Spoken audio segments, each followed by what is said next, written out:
Jadi setiap kali ini negara hukum. Loh, negara hukum itu adalah negara ketika semua orang dianggap bajingan. Studi-studi komparatif, negara demokrasi di dalamnya hukum tidak menghasilkan kriminalisasi. Saya kasih contoh, misalnya tadi disebutkan bahwa Habib Rizik dicarikan undang-undang yang di dalam rumusan deliknya ada kata penghasutan. Jadi kata penghasutan diambil dulu untuk dipasangkan pada Habib Rizik. Sekarang logikanya tuh, Habib Rizik menghimbau orang datang ke Maulidan.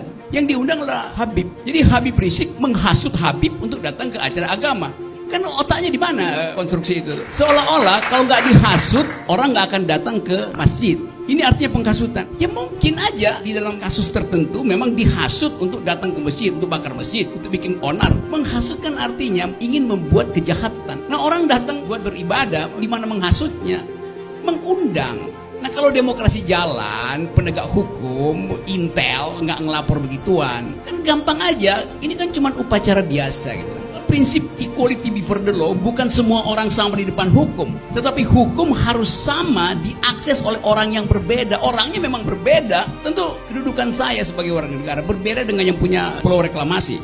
Dia punya status lebih tinggi, maka dia nggak sama dengan saya, nggak ada soal. Tetapi akses saya ke hukum harus sama itu. Jadi akses yang harus sama, bukan orangnya yang harus jadi sama. Nggak ada kita semua dipukul rata oleh hukum, nggak. Hukum harus bisa diakses dengan cara yang sama oleh orang yang berbeda. Itu namanya equality before the law.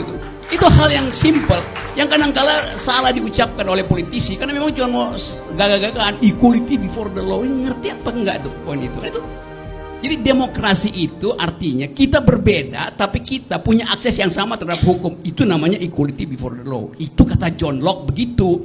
Jadi orang yang cuma ngutip-ngutip phrasing itu, dia nggak ngerti logik di belakang equality before the law. Terima kasih. Kalau banyak kasus di pengadilan, itu artinya demokrasi nggak jalan.